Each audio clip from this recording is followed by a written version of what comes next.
내게 대해서처럼 심하지는 않지만 일반적으로 그가 누구에게 대해서나 다소 건방진 것은 사실이다.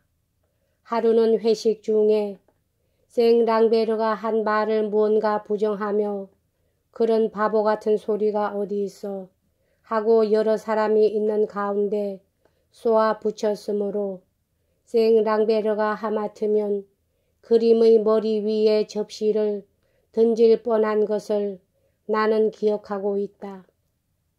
천성적으로 활발한 성격에다 벼락 출세로 우쭐대는 버릇이 겹쳐 그 방약 무의는 오히려 우스꽝스럽기까지 했다.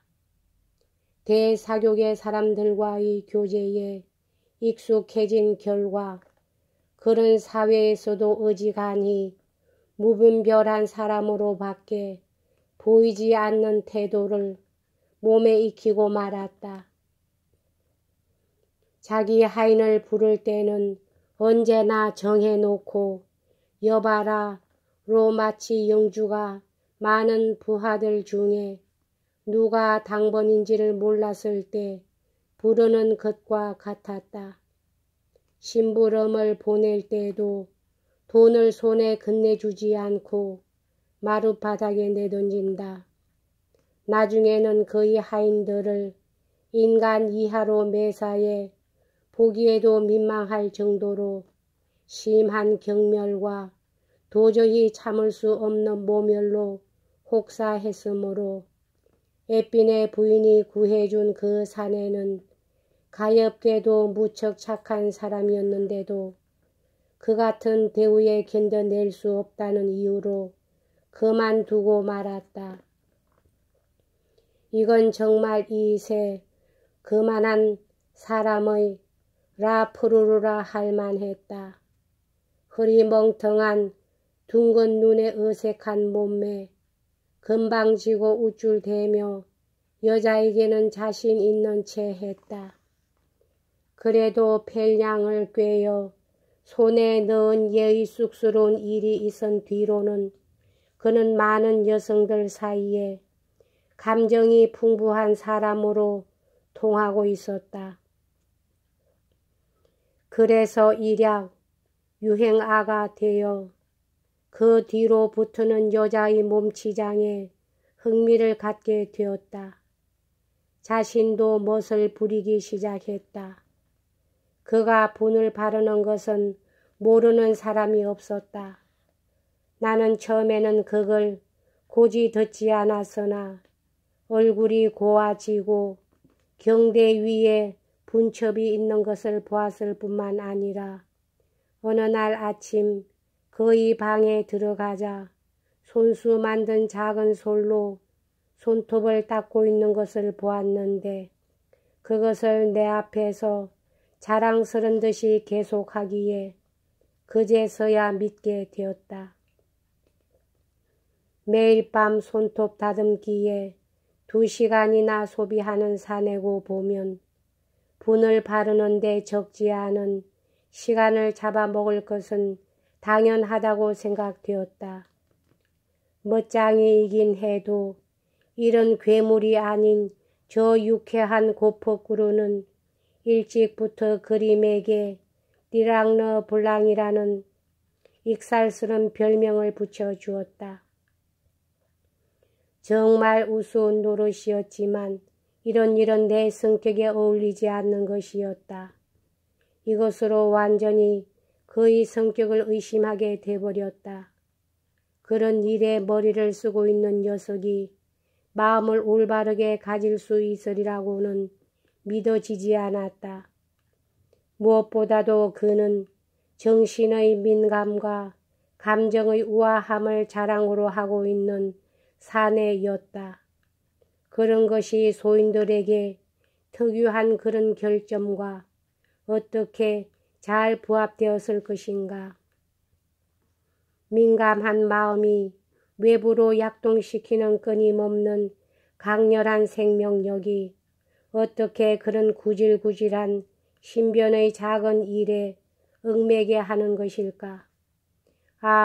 그렇고 말고 그의 마음이 저 거룩한 천상의 불로 타오르는 것을 느끼는 사람은 그 불을 밖으로 드러내며 그 내심을 보여주려고 애쓴다. 그 속마음을 얼굴에까지 드러내려고 한다. 그 이외의 연지나 분을 생각하는 일은 절대 없는 것이다. 나는 그의 도덕의 개요를 생각해 보았다. 이것은 전에 햇빈의 부인에게서 들은 것인데 부인도 채택하고 있었다. 이 개요는 오직 한 조항으로 되어 있었다. 즉 인간의 유일한 의무는 만사에 있어서 마음이 지향하는 대로 따른다는 것이었다. 처음에는 이 도덕률을 농담으로밖에 받아들이지 않았지만 이내 깊은 고찰을 하게 됐다. 그러나 곧 이 원리가 실제로 그의 행동을 지배하는 법칙이란 것을 알게 되었다. 그리하여 그 뒤로는 그 증거를 내 손해를 통해 실증이 날 정도로 보게 되었다. 이것은 디도로도 자주 내게 말한 내적 신조였는데 디도로는 이것을 한 번도 구체적으로 설명한 일이 없었다. 나는 몇 해 전 그 그림이란 사내는 믿을 수가 없다. 감정을 숨긴다. 그리고 무엇보다도 나를 사랑하지 않는다. 하고 자주 충고를 받은 것이 생각났다. 그것에 대해 프랑케유 씨와 슈농소 부인이 들려준 몇 개의 짧은 일화가 생각났다. 이들 두 사람은 그를 존경하지는 않았으나 그의 인물됨을 잘 알고 있는 터였다. 왜냐하면 슈농소 부인은 죽은 프리저 백작의 절친한 친구였던 로쇼슈와르 부인의 딸이며 프랑케유 씨는 당시 폴리냐크 자작과 아주 친한 사이로 자주 왕궁에 드나들었는데 그것은 바로 그림이 왕궁 출입을 하기 시작했을 시기였다. 프리저 백작이 죽은 뒤에 그림의 실망은 온 파리 사람들이 알 정도였다. 펠량에게 실현당한 뒤 그로 인해 생긴 세상의 평판을 어떻게든지 유지하는 것이 그로서는 중대한 문제였기 때문이었다. 그때 내가 좀 더 눈이 떴었더라면 그가 허풍을 떨어 호평을 받으려 하는 것을 누구보다도 잘 간파했을 것이다. 그는 어쨌든 가스들이 저택으로 따라가야만 했다. 거기서 그는 몹시 슬픔에 잠긴 사람처럼 아주 멋있는 연극을 해보였다. 저택 안에서는 매일 아침 뜰로 나가 사람들이 그의 모습을 바라볼 수 있을 동안만 눈에 댄 손수건으로 눈물을 닦으면서 마냥 울었다. 그러나 어떤 길 모퉁이로 접어들면 이젠 보이지 않겠지 하고 얼른 손수건을 호주머니에 넣어버리고 책을 꺼냈다. 그가 그러는 것을 이윽고 집안 사람이 몰래 보았다. 그런 장면을 보았다는 이야기가 퍼져나가 금방 파리 시내가 다 알게 되었다. 그러나 그것은 곧 잊혀지고 말았다. 나도 잊고 있었다.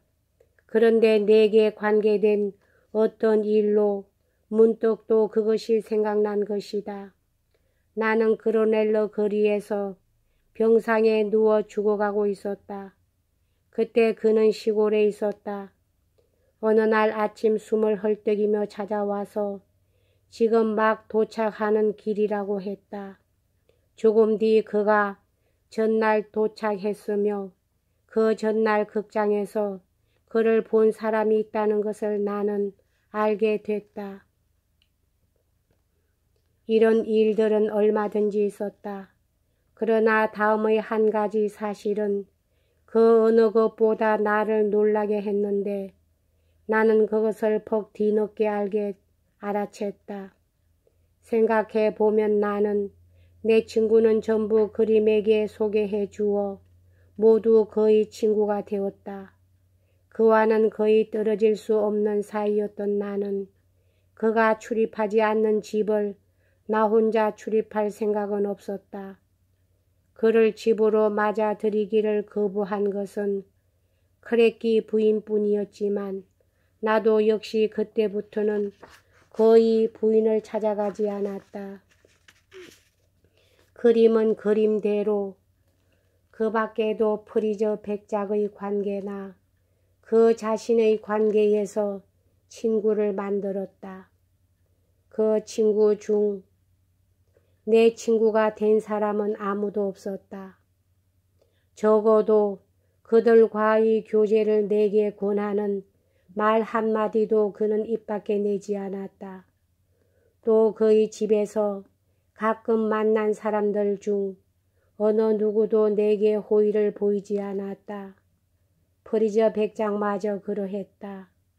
그림은 이분 댁에 살고 있었으므로 나는 이분과 어떤 관계를 맺고 있는 것이 퍽 편리할 것이라고 생각하고 있었는데 이분의 친척으로 그림이 가장 친하게 지내던 숑베르 백작도 역시 그러했다.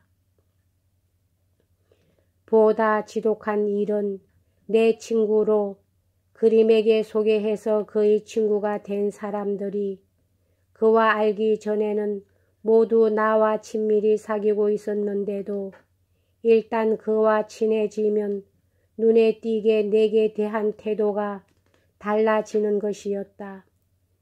그는 한 사람도 그의 친구를 내게 소개한 일이 없지만 나는 전부 소개해 주어 결과적으로 그에게 내 친구를 전부 빼앗기고 만 셈이다.